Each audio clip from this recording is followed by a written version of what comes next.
Today, I'd like to give a survey of the production history of Lohengrin. As I mentioned yesterday, and in fact we mentioned several times, for over a century, Lohengrin was the most popular of all Wagner's operas, or perhaps I might say, a little bit more accurately, the most frequently performed of all Wagner operas. The Lohengrin was first, Tannhäuser was second. Since the Second World War, Lohengrin has fallen off in popularity. And I think that probably there are many reasons for this. One of them is the rather strong sort of nationalistic, militaristic sort of aspect of the opera, which we do tend to read differently today, perhaps, than it was read in the middle of the 19th century, right the way through actually to the Nazi period. The Nazis did find that Lohengrin was particularly an opera that they admired, and I think this really influenced the number of times it was performed after the Second World War. And the other reason, I think, why it has fallen off since the Second World War is a change in theatrical tastes. And on the whole, we actually do prefer the more sort of seemingly formless works, such as Tristan and Isolde and Parsifal. But actually, Lohengrin has not entirely disappeared. I did a quick sort of check on Opera Base just before as I was preparing these notes. And this year, Lohengrin has been the 6th most performed of all of Wagner's operas over the complete operatic world. The most performed is, as always, The Flying Dutchman. And this should remind us, by the way, that although an opera might receive the most performances, it does not necessarily mean to say that it is the one that is most to people's tastes, because you will always find the lowest of in terms of frequency of performance is Die Meistersinger and Göttingen. And the reason for that is they are such extraordinarily difficult operas to do, and that they have large casts, so it's much more difficult to do them than say it is to do something else. May I interrupt, please? What is the website you get that at? It's Opera Base. I'll tell you what. I'll send you a reference to it. I have it on my. It's a really good one. It tells you every performance that's coming up and every performance that's happened. And it goes back about 2 or 3 years. And you can get to as many. And get you onto websites all the way to ours. .org or .com? It's .com. .com. But I'll get it to you. Right. Anyway, so Lohengrin is certainly not entirely disappeared, but it's not quite as popular a work as it was. But as I'm sure you're aware, Lohengrin and the whole myth of Lohengrin and the opera has a tremendously important place in German culture. And it has been, certainly early on, it was very, very widely performed. The early sort of versions of Lohengrin probably would not have been too much to our taste. When we look at some of the pictures of the early productions, one feels like Lady Bracknell.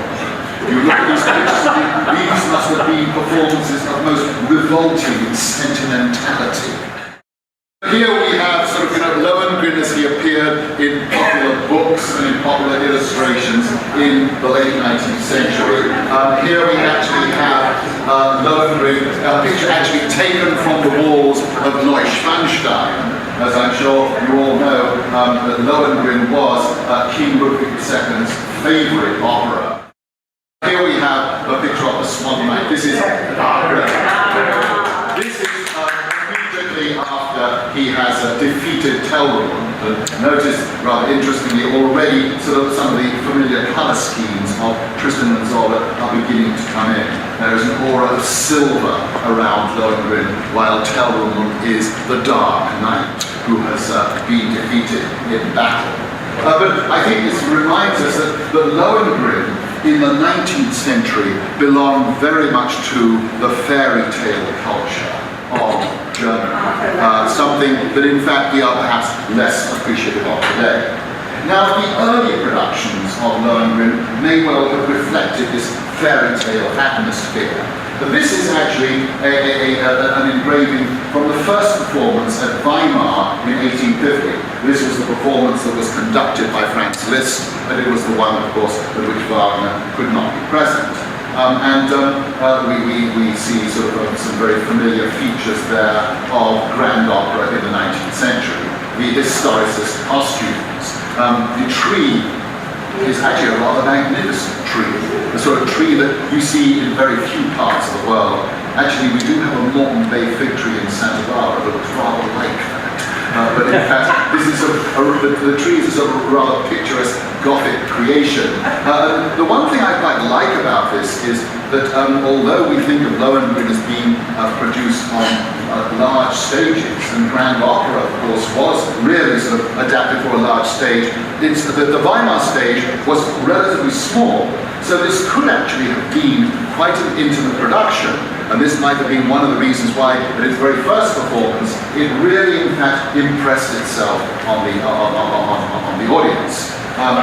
So this is really a very sort of characteristic, romantic, realistic presentation, and it was in this style that Lohengrin was produced throughout the 19th century. Here we have got an engraving, a picture from one of the first productions of Lohengrin. This is not of Weimar. I believe, though I'm not entirely sure, that this is actually of the first Munich production.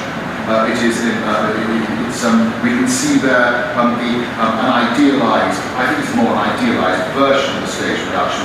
Notice here the tremendous attention that is paid to details of architecture and costume. This production was quite clearly a rigorously historicist production. And the one thing I think we should note about this is there is nothing in this picture that suggests the darker elements of the plot. This suggests that there was a very clear sort of melodramatic distinction made between the forces of good and the forces of evil, and none of the sort of ambivalent questions that we tend to ask today were in any way represented on the stage. Now, one interesting thing is whether Wagner wanted the production to be like this or not is questionable. He actually did say very early on that he would like to see represented on stage in accurate detail the architecture and the costumes of 10th century Brabant. This, I don't think you have to be an architectural historian to recognize, is not 10th century Brabant. This is much closer to sort of the middle to late Middle Ages. It is the period of Gothic architecture. It is far more the rather glamorous image that we have of the Middle Ages. This is not really close to the what would actually be visually, I think, probably a much less attractive environment, because the architecture of the 10th century didn't have these great sort of soaring towers and arches or anything. It tended to be much more solid and down to earth. Wagner obviously had ambitions to be historicist, but I rather doubt that in fact any production in the 19th century actually met his demands. I think we should be aware of this, because many people often feel that the way a production was first put on represents the composer's wishes, and somehow we should never depart from those. There's almost certain that in fact Wagner's particular wishes were not actually met by the first production, or even perhaps from productions throughout the 19th century. Most sort of 19th century productions look rather like this. This is Act 1 from Vienna, and you'll find that whereas nowadays we're accustomed to productions being totally different from one opera house to another, in the 19th century, on the whole, they tended to imitate each other. And so we find that this set, which is Vienna of 1865, was in fact actually repeated with a few variations in opera houses throughout Europe. Yes? I think that production in dress rehearsal was the first time Wagner saw Lohengrin. That's what I was going to say too. Yes, it was 1865. Yeah, it was probably. Was it 1865? Anyway, it was Vienna was where he first saw it. You know, I thought he first saw Lohengrin in 1861, but well, it was in Vienna where he actually first saw it. This is just dated from this was taken from the 1865 production. One very interesting detail about this one, by the way, the river, as you can see, is very prominent. And there was a standard way in which you approached in which this was staged. What happened was eventually you saw Lohengrin coming from here in a tiny little boat, and that would be actually probably a model. It would just be a sort of a cardboard Lohengrin, a cardboard swan. And it would sort of go off, he would go off the stage, here, then he'd come back here and would go out there, and that would be a boat with a Lohengrin, with a little boy dressed as Lohengrin. And then he would come round, and eventually he would come back in the front as the fully adult Lohengrin. I was looking at a source, and actually, I'm sorry I didn't actually repeat it, didn't get this onto the PowerPoint presentation, which actually shows the rails that the swan goes along, and shows where you change from cardboard to little boy, and from little boy to full adult. But they were really very much concerned, of course, about establishing perspective. But one interesting thing is that this is evidence that the stage was really quite deep. That in fact the backdrop was only of the very first part of the picture that we can see here. The real concern here, of course, is creating an illusion of reality. The other thing that actually I think we tend to find a little bit different today is, my reaction to this is, it tends to be a very enclosed area. And this is, I think, one of the sort of the ways in which we respond to 19th century romantic realism. It tends to be sort of very, very enclosed. It doesn't give the music sort of the opportunity to breathe and to move out. And this is something that I think will become very important when we get to the modern productions. Yeah. And as you go through them, and one of the books I have, so it's an interview with Wieland, who talks about how in these early productions you had gas lights, and yes.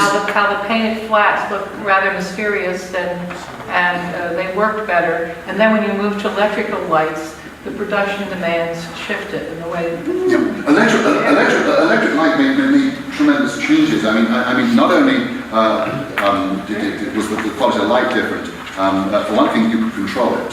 So far fewer theatres burned down than they did with gas. The other important thing about electric light, of course, is that very quickly after it was brought in, they learned how to focus on certain areas. And so you could just focus on certain characters. And of course, with electric light, you gradually move away from this type of stage to something entirely different, because actually the light itself can create the stage. And we'll be looking at that in just a few moments' time.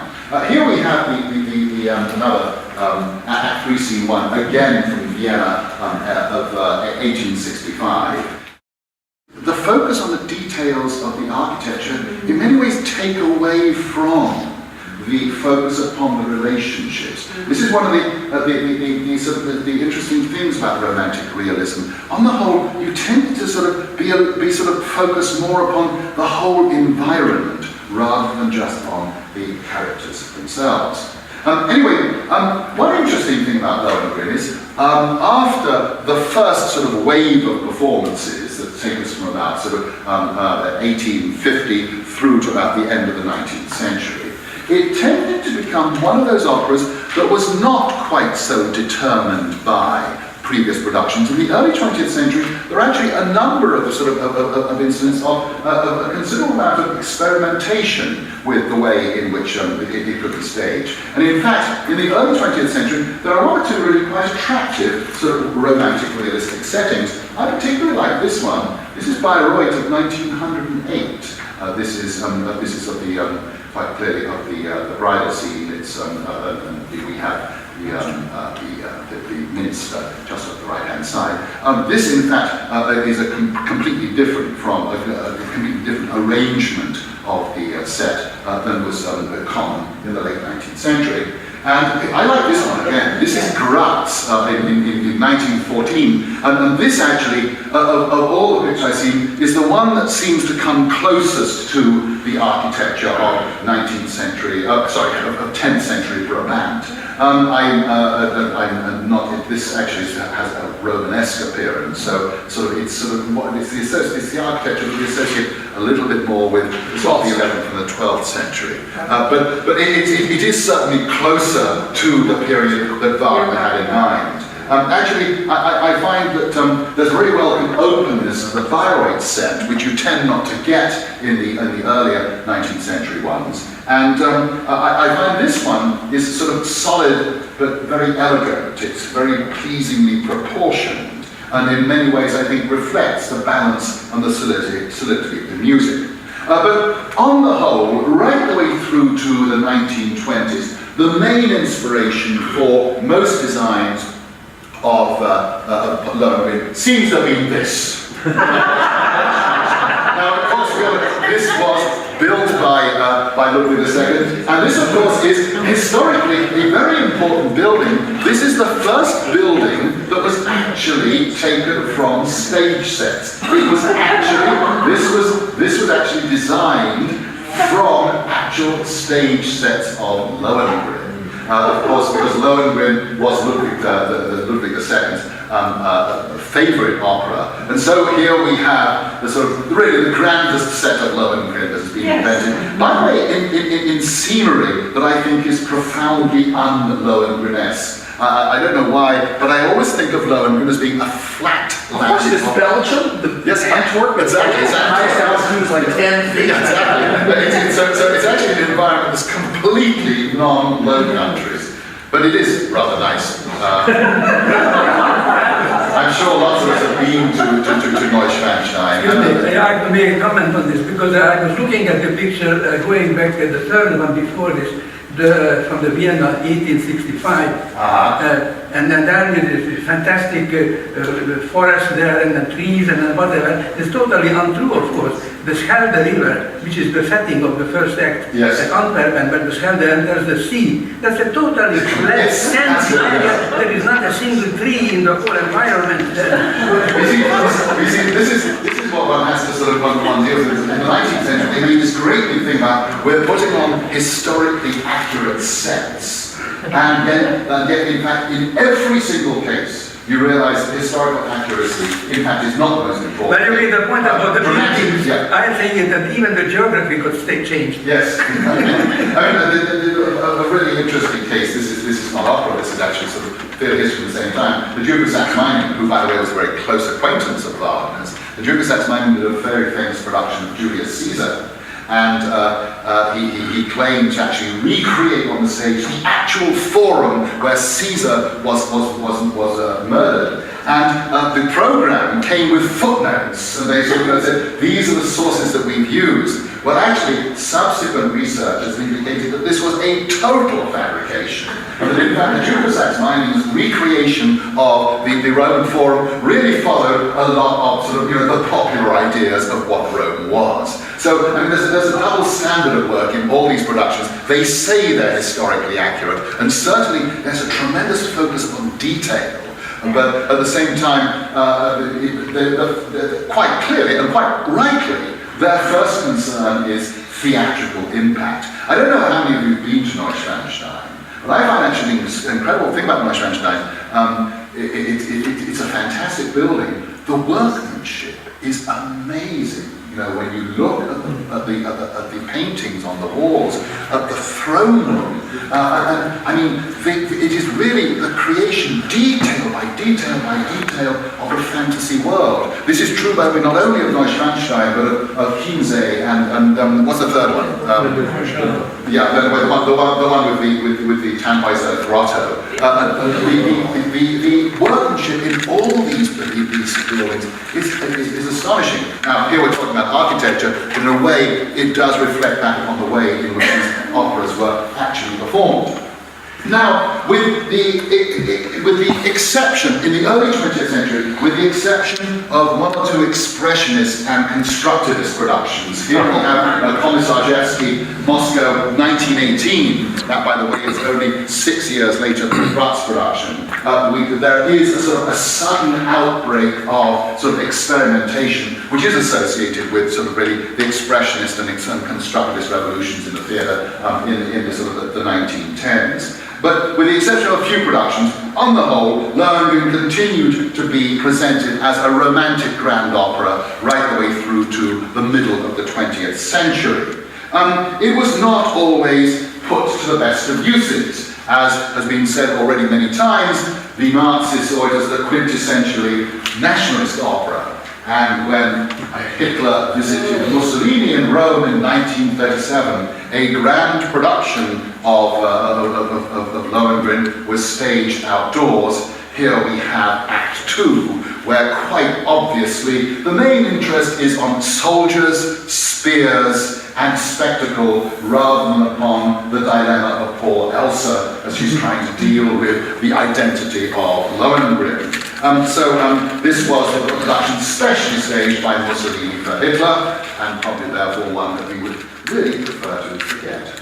Here we have, this is Bayreuth, 1936. This, on the whole, tended to be the way in which Lohengrin was still done in the 1930s. We have here very little sense of stage composition. My feeling here is that in Bayreuth they were just trying to pile as many people onto the stage as they possibly could, and sort of a little space is made in the middle for the principals to enact the drama. But there's sort of a principle of stage composition here today that we would find unacceptable in the theatre. Another trick, yeah. So, but since the 1950s, of course, things have changed radically.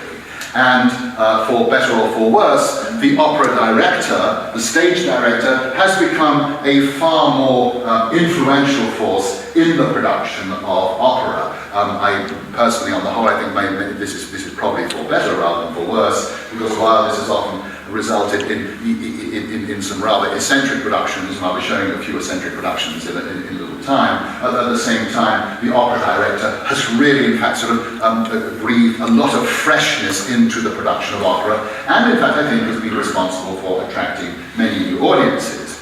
But the first, of course, the first and one of the most, I think still, the most significant figure in the entire history of modern operatic production is Wieland Wagner, whose productions of Wagner, first in Bayreuth and then in Stuttgart and one or two other German houses, actually completely revolutionized our idea of what the stage is capable of expressing. Now, why was Wieland Wagner a key figure in operatic production? Well, one of the reasons why he adopted this very famous spare and sparse style, which actually owes a lot to the theories and writings of Adolf Appia, as Wieland Wagner himself actually admitted. But one of the first reason why he adopted it was he didn't have any money. And so in 1951, with that very famous production of Parsifal, which I showed you last year, the first reason he did that was he just didn't have money for the sets. And so he had to work out a way in which you could create an environment from virtually no matter at all. What he did use, of course, was he used electric light very effectively. But it turned out that this was an extremely successful way of staging Wagner. Another reason, by the way, that he wanted to get rid of, to move away from the sort of the rather literal productions of Wagner was that they were associated very strongly with the previous regime. They were associated very strongly with sort of the fascist period in German history, and he really wanted to free himself from that as much as he possibly could. But anyway, essentially, what happened was a virtue was made out of necessity, and the very abstract, at times impressionist style that Wieland Wagner adopted proved to be tremendously popular and effective in interpreting his grandfather's works, and of course, after that, interpreting the works of other operatic masterpieces as well. Essentially, Wieland Wagner introduced the following important principles. First, he eliminated historicist detail that had been so dominant up until this time. By historicist detail, I mean literally the details of the costuming and architecture of historical periods. And by eliminating these, what he did do was focus far more upon the action, Far more was centered upon the characters themselves. And through a judicious use of electric lighting, by now we're in the sort of the late 1950s, the early 1960s, when lighting the technology had really improved, it was really possible to sort of divide the stage up according to lighting areas rather than according to scenic areas. And so you could actually give the impression the stage being large or small. The stage sort of seemed to have sort of, it seemed to be able to breathe and have different dimensions. But the first thing is Wieland Wagner eventually concentrated the action rather than diffused it. And this I think is a very, very important principle. Here we can see that principle very much at work as we have the chorus that sort of, in some ways, exists in a sort of a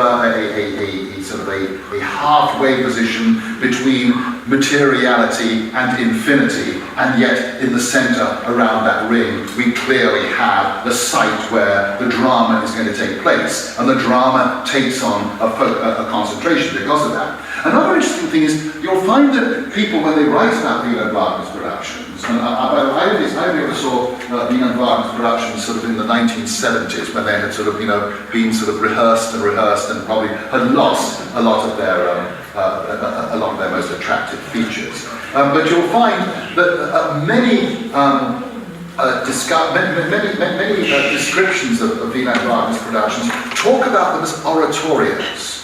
And I think this is something very interesting, because it actually makes us realize that opera, in many ways, sort of is not entirely a sort of a theatrical form in the way that spoken drama is, that there is a very formal oratorical quality.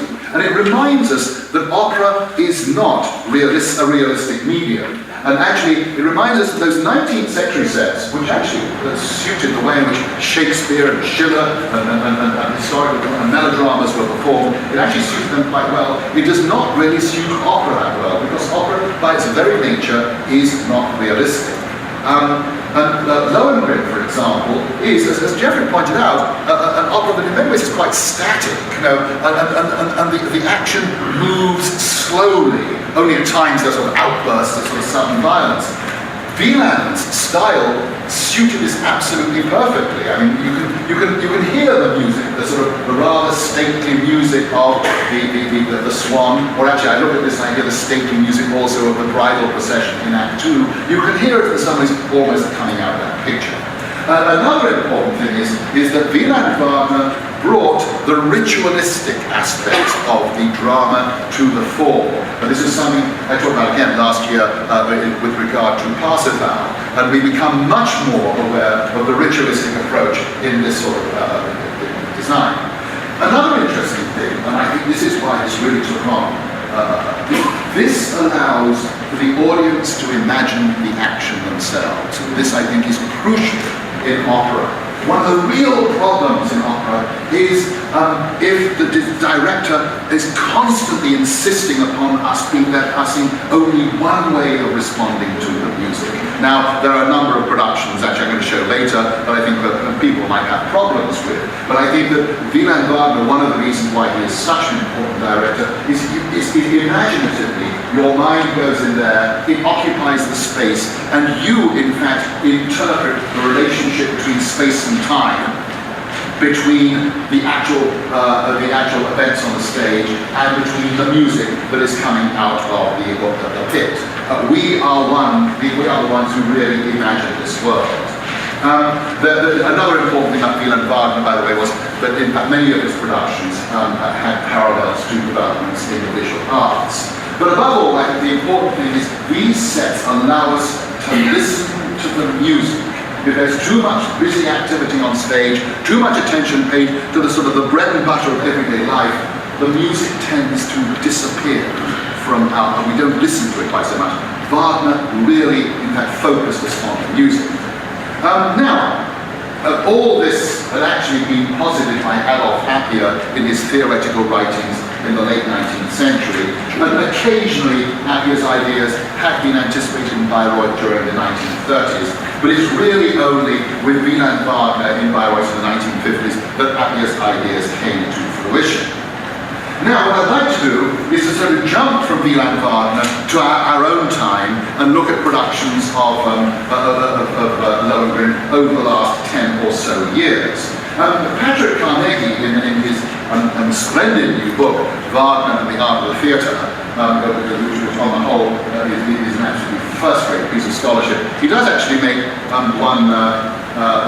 what I think is a very serious error. And I'm not actually talking here behind his back, because I just reviewed the book of the Wagner Journal, and I sort of make a real big point of this, is he claims that in the last 10 years, we cannot see any particular patterns in Wagnerian production, and sadly throws up his hands, and so the last works he actually gives any considerable attention to are Charot's Ring and the film of Parsifal. But I would actually, with all due respect to Carnegie, actually very much disagree that we cannot have a clear perspective on what is happening in operatic production today. Actually, we can. In fact, I think we can see some very, very clear trends. Obviously, we now have the history of the first part of the 20th century clearly in focus. But actually, we can see the second half of the 20th century, and indeed the early 21st century, as being in many ways, an outgrowth of the experimental work that went on in the first half of the 20th century. But at the same time, I think we can see how our own theatre both is a continuation of the past and how it is introducing one or two very interesting new approaches to the production of drama. I'm actually at this very moment working on an article, and I hope later on a book on this very subject. And I've actually sort of seen what I would say is three very distinct trends in operatic production today, and I'll sort of show how these are illustrated through productions of Lohengrin. The first one is the use of space. The Wieland tradition, of the Appia Wieland tradition, is still very much apparent in the theatre today. And I'll be showing a few productions of that in a break. The second, which we'll be looking at, is the continuation of what I call material productions, or an approach to directing operas that in many ways comes out of Bertolt Brecht's idea of epic theatre, and in some ways still tries to sustain some of the principles. Paradoxically, it might seem that with Brecht, but some of the principles also of the 19th century theatre. And then the third type of production I'm going to be looking at is what I will call deconstructionist productions, which are some of the more sort of controversial productions that we see today. But anyway, Wieland Wagner and the continuation of the Wieland tradition. One thing that Wieland really introduced us to was space. Space is the fundamental element of the theatre. If we fill the sets, if we fill the space of the stage with realistic sets, we are actually denying the theatre its basic expressive meanings. Because realistic sets are saying, no, the theatrical space doesn't mean anything. What we really want to do is just turn theatrical space into everyday life, into the life that we see around us. And it was Wieland Wagner who really made us aware that space itself, empty space, is a tremendously important element in the theatre. The other, of course, major director who thought this, somebody who was only incidentally involved in opera, was Peter Brook. His famous book, The Empty Space, really does deal with how space is just made to mean itself in theatre. But the major dimensions of the theatre, where how meaning is generated through space, is through the blocking of the characters. How do you relate one character to another, and how does meaning come out of that relationship?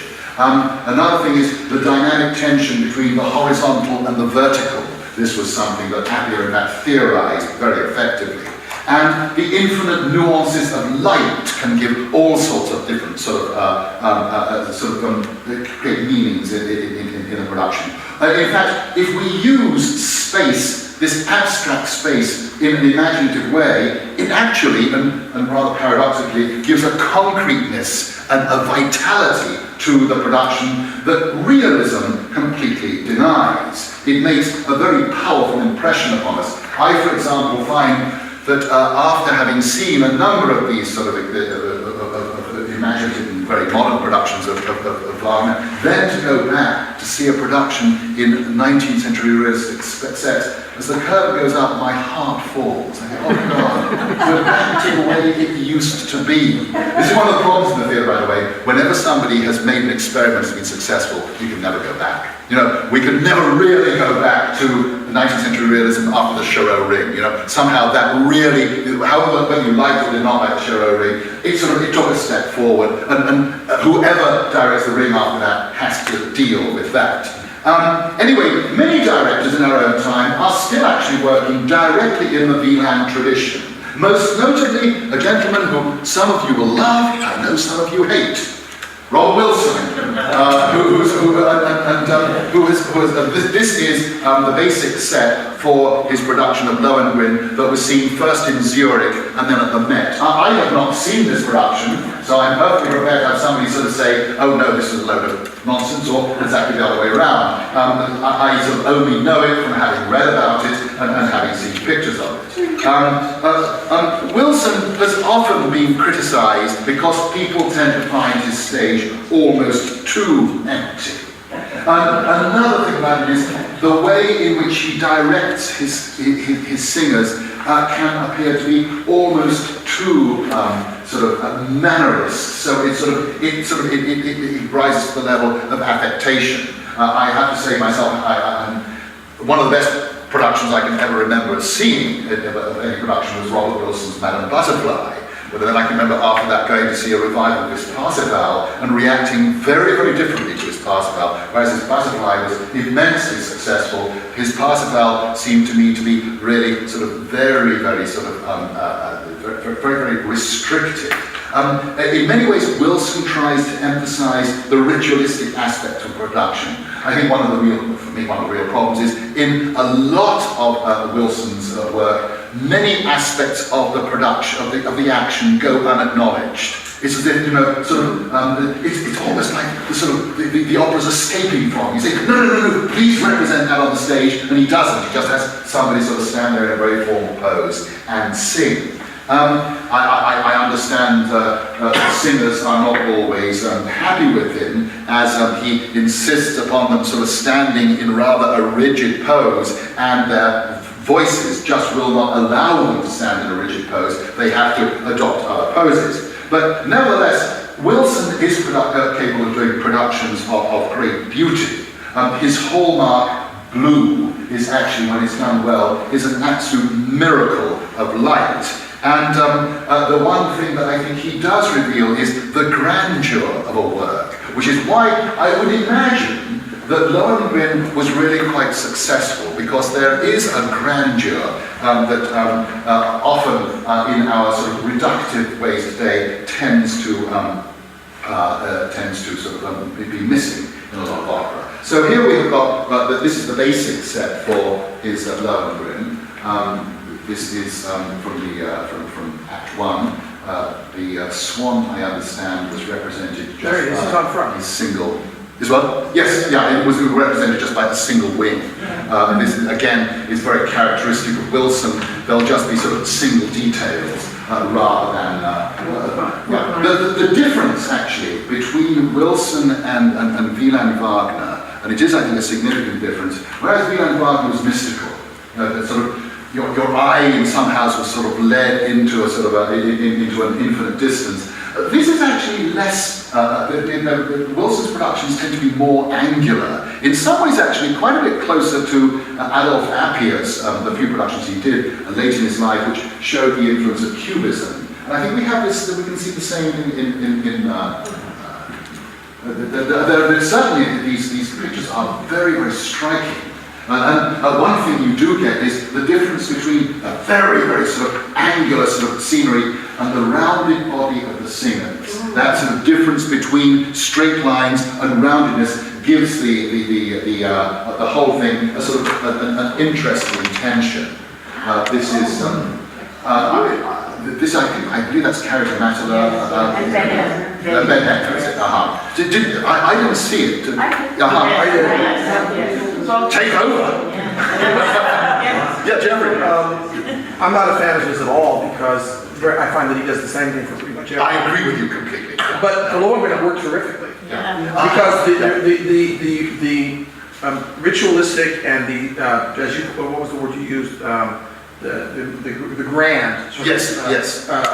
feeling came across extremely well. And the use of color, the blue, and then for instance, that one, remember the one bit of red with the curtain? Yes. With the second act was extremely powerful. What also, however, was really struck home to me with Robert Wilson was that, and that's probably true of a lot of this kind of production, is that it was extremely critical, the ability of the different singers to adapt themselves to his Yes. classic thing. Because I think he's right on a, I mean, good actors and bad actors are in every production. Yeah. But in this kind of production, the ability, if you can do it, it can be very effective. But if you can't, it absolutely falls flat.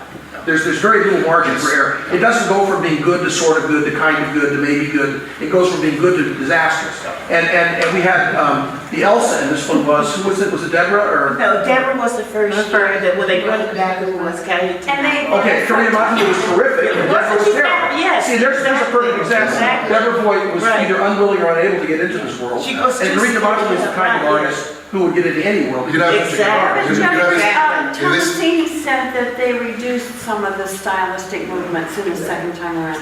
Yes. Yeah, they did. I didn't see this, but I can say that this happened in his Parsifal, which had sort of wonderful images, but I can remember the Kundry Parsifal scene with Domingo singing. It was actually, but it was a wonderful performance vocally. It absolutely fell flat theatrically, and after a bit, however wonderful the singing was, he was just sort of sat back, yawned and said, I just wish they'd finished the scene, because there was no theatrical interest in it at all. And this is where Wilson, I think that there's a problem, though one of the reasons why his Man of Butterfly was so successful was he introduced psychology in his formal gestures, and suddenly the whole thing took on a life. Well, it doesn't take much in such a static production. There's one little movement becomes very good. Exactly, yeah. Yes, and then I'm going to be getting up in half an hour to finish. Is which? What year is that? 98, 2000. Yeah. The Zurich production is around 1991, 92. This is something that's becoming very apparent. We're going to see in the next production I bring up. The people who first do productions in sort of, they're working on productions over several years, whereas Wieland, of course, none of his productions are the same. From year to year, they changed in Bayreuth. Now you'll find that actually productions such as Wilson, he'll begin a production in Zurich, he'll take it to Paris, he'll go to the Met, or go to Los Angeles, and it changes as it goes from one place to another. And on the whole, I think this is certainly a very positive thing. The real negative part of it is that there's less and less original work being done, because more and more work is being shared between opera houses. And so we tend now to be moving to the situation of sort of fewer productions that have more prominence than perhaps they should. The next production, this is one that began in Frankfurt in 1990.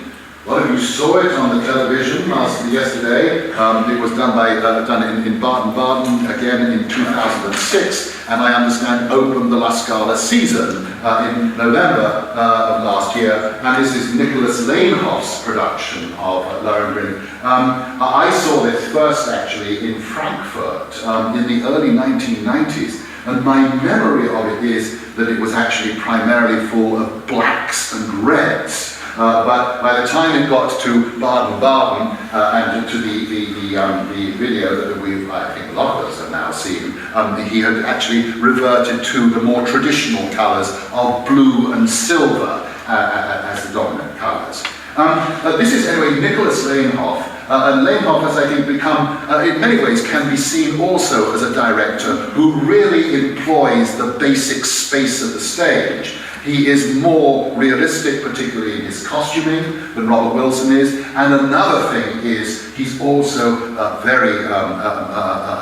he's also focuses much more upon the actual details of the action, the moment-to-moment negotiations between the characters that Wilson does. And by the way, just as a sort of a side comment here, I just very recently bought the Lanehoff Parsifal, which he first did in London, San Francisco, and Chicago, and now has done it at Baden-Baden. And that CD is well worth buying. DVD. It is well worth buying. It is actually, I think, the most intelligent and the most sort of gripping interpretation of Parsifal that I've seen. And I saw it in San Francisco, and it's in fact matured considerably since then. That is really worth watching. I think it's actually one of the outstanding sort of modern productions. Anyway, here we have got the Wagner production. Notice the elementary use of space. That here we have Ortrud and Tellerman, who are in red, whereas everybody else is quite clearly belongs to sort of the blue. Though we find a rather interesting sort of reddish tinge upon some of the chorus, but there was a very interesting and resourceful use of light. Anyway, what Lohengrin does do is he does provide a wonderful environment for the audience to interpret the action. This, as I say, a rethinking production he did in Frankfurt in the 1990s. It has, on the whole, a 1930-ish setting, and this is where there's a little bit of a conflict between the rather abstract setting and the costumes that clearly do belong to a totalitarian state, or a state that's about to become totalitarian. He does explain that, as far as he's concerned, the chorus is sort of representatives of a modern parliament. Well, actually, they're all dressed in uniforms that suggest actually they're not members of parliament, they're members of the military. And quite clearly, Lohengrin, I think, does sort of highlight the sort of the more nationalistic aspects. Though I think one good thing about this production is they're not overplayed. The one problem, though, that given the modern dress, and this actually applies to a lot of other productions of Lohengrin as well, is Lohengrin is in fact a very medieval opera. And it really deals with medieval ways of deciding political and judicial crises. For example, when you suddenly see a modern-dressed King Henry saying, "We are now going to have trial by combat," which was certainly a very sort of established thing in Europe in the Middle Ages, it seems odd when it is placed in a sort of a setting that is more suggestive of modern democracy. Ultimately, one just has to accept these contradictions, because I don't think they will ever go away unless we're going to rewrite the text. And while directors actually often seem to be quite happy to rewrite Shakespeare, Ibsen, and all the other, many of the other great dramatic writers, they're always much more nervous about rewriting operas for very, very, very obvious reasons. Although Lohengrin seems to have no problem chopping things. He chops things. That's his problem. And this is the real problem with this. Actually, there are some serious chops in this. So much so that you have sudden changes of key that actually sound like there's been a sort of a blip on the record. Somebody's left something out. Yeah, he left something out, and I've always been aware that when you leave something out, you have to, as it were, paper over the crack, and he doesn't paper over the cracks. And one of the problems with this is that there are whole sections of the chorus missed out in the middle of Act 2. Where did that go? And also the action in Act 1 proceeds much more quickly than normally it does. In fact, one thing he is concerned about, I think, is actually he makes the action move that much faster. Well, there are many other directors actually in this sort of what I call the abstract space tradition. I think in particular of Robert Carson, whose Lohengrin is actually in the final stages of rehearsal at the Bastille Opera as we speak. Because actually Carson's Lohengrin is going to be coming out next week. I think it'd be worthwhile seeing. I'm a great admirer of Carson's work. And then there are many other directors in this tradition, in particular Pierre Audi, who's not, to my knowledge, done Lohengrin, of course, did that incredible Ring in Amsterdam a few years ago, where he just literally sort of employs the basic sort of space of the stage and does all sorts of imaginative things in relationship between the stage and the orchestra and things like that. The other director, of course, who also is very much in this sort of into this use of space in a very abstract way, is Willy Decker. I think Willy Decker might have done a Lohengrin, I don't know whether. I saw his Tristan and Isolde in Antwerp a few years ago, which had a very imaginative use of space, but of course, probably most of us most familiar with his work from the DVD, if you've seen the DVD of his Traviata from Salzburg, which really is sort of very much in that sort of that tradition of just using the abstract space of the stage to articulate the action. However, this tradition is not the only one that we can see in the theatre today. We can still actually see productions of Lohengrin, and indeed of most operatic productions, where the stage is actually full of objects. And in fact, Lohengrin in particular does seem to invite this interpretation, because actually Lohengrin is the one work of Wagner where we find historicist productions still can be seen and are put on a pretty regular basis. In fact, whereas I think a historicist production of Tristan and Isolde or of Parsifal is now completely passé, in terms of Lohengrin it isn't, because there is still, of course, that grand operatic element that one often wants to recapture. You can actually see a number of productions right way through today that in many ways depend upon the original production. For example, here we have Stefan Piontek's production from Leipzig in 2006. I haven't seen this one, I just read a number of reviews about it, and this actually was quite interesting. He had tried to recreate the original milieu of Lohengrin in Act 1. So in Act 1, it was really, in many ways, recalled in many ways the original sort of Lohengrin. It's interesting, a number of the reviewers actually do refer to the Duke of Saxe-Meiningen and the costumes. And in Germany, when you refer to the Duke of Saxe-Meiningen, he's very much still part of sort of, the regular discourse on theatre. He was the one who brought historicism to its absolute sort of peak. But this historicist detail in costumes was only available in Act 1. Here we have another scene from Act 1. This is just prior to the duel. An interesting ecclesiastical theme, clearly established there by the presence of a priest. But this quite clearly still, in fact, harks back to the sort of the traditional medievalism.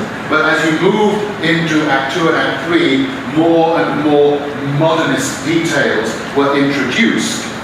And many people sort of commented that as the production went on, it seemed to becoming more and more a critique of 19th century historicism, so one became aware of perhaps the outdatedness of productions that depend primarily upon sort of a historicist background.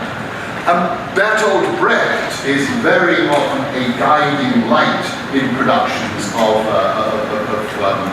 Lohengrin, and indeed again in productions of many operas, though I should point out this is less the case in Germany at the moment, where Brecht is a little bit of a decline, but he still actually does have a strong influence elsewhere. This is a production that I did see, some of you might have seen it, done by Luca Ronconi in Turin in 2001. This was quite interesting because it emphasized in particular the aggressive German nationalist aspects of the action. And Lohengrin came on deliberately in a boat drawn by a swan that was actually on rails, and you actually saw the rails. So it was quite clearly this was a sort of a construction, and he was brought on, as it were, by the king somehow to establish the legitimacy of his own authority. And as a result of this, the private drama of Lohengrin and Elsa took secondary importance. It was, I must admit, a production that I found was interesting. I can't say that I was swept off my feet by it. Here we have got there we can see more clearly, you can actually see the rails upon which Lohengrin comes. So it's almost like here is the political icon that is going to solidify my power.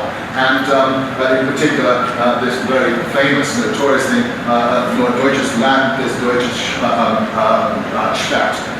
This is actually one of the lines from one of the choruses is, as you can see, dripping in white blood. But this was sort of, in other words, what it was really in many ways trying to emphasize the sort of a rather brutal nationalistic implications of the work. And again, this is, characteristic of a lot of modern directors. What they're doing here is essentially sort of critiquing the whole background from which the opera came. But I think we can get too indignant too quickly in some ways, because some of the most striking productions, some of the most striking reinterpretations of Wagner and a lot of others come through the work of these new directors. But as I say, most directors actually will question the very, very principles upon which opera itself is actually produced. And I just got three that I want to sort of highlight here. I've seen two of them. The first one that I haven't seen is this one. Katerina Wagner in Budapest in 2004. Now, this was set in the communist period, actually in 1956, round about the time of the Russian invasion. Of course, this is something that could only have been done in Budapest after the fall of communism. But Lohengrin is the savior of the people against the government. And the government is led by Telramund, and Henry himself is the Speaker of the Parliament. Telramund is the leader of the sort of the primary oppositional party who is actually trying to take over the government in Budapest. It's actually set in sort of, given a very, very specific setting. The wedding is a media event, and so sort of there are, and you have sort of great sort of posters, and sort of it's an event that is part of the whole political struggle for Hungary. There's a film that is shown during the actual Act 2, showing Lohengrin going through the streets, getting the adulation of the people, and as it goes on, he becomes more and more of a demagogue, and of course moves more and more toward themes that we are already familiar with from German history, and themes that we also know that Katerina Wagner is particularly interested in. There was actually no change in the text, which brought tremendous admiration, but Lohengrin as a hero of the people became increasingly suspect, and again, Elsa asked the question in the end, not out of love or also an overwhelming need to find out. She asked the question out of dislike for Lohengrin, that as it came on, he became more and more apparently a sort of a very suspect demagogic leader. And his departure from the people ultimately was represented as being totally callous. This is the way in which politicians treat people. So this was very much Wagner adapted to contemporary politics. And it is very much part of that whole movement in which we see these works produced in prosaic modernity. Here, this is a scene from Act 1. This is a scene from Act 1. I must admit, sort of a pretty prosaic looking set. It's a sort of set that Christoph Martel does, and I find sort of a set that sort of somehow limits the eye rather than releases it. Here we have got a moment in Act 2 where Lohengrin appears as the, sort of the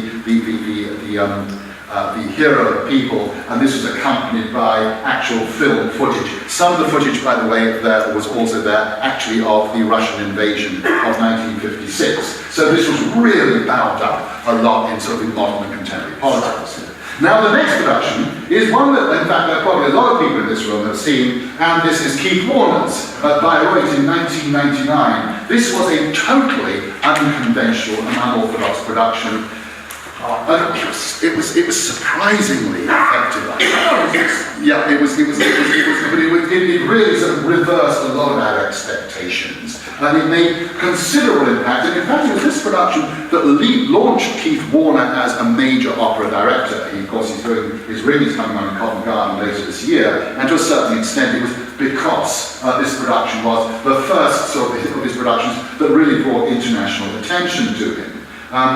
He rejected the black and silver approach, which was conventional to Lohengrin, and even though there are colours here, my impression, I've seen the production twice, was actually of black on black. It really was a very, very dark production indeed. Also, there was a tremendous play with water. Lohengrin has always been associated with water, but in this production, this was a landscape in which water was drying up, in which it became less and less. It was because, in fact, this is a world that was becoming an incipient desert. We have this very odd opening in which the Knights of Heinrich are on a bridge above the stage, and the people of and they're dressed in medieval costume, and the people of Brabant down below in 19th century costume. It's almost like sort of the people down below are fantasizing these knights in the same way that the 19th century fantasized the Middle Ages. And in fact, I wondered when I see this, was it actually going to be an allegory of the 19th century worship of the Middle Ages?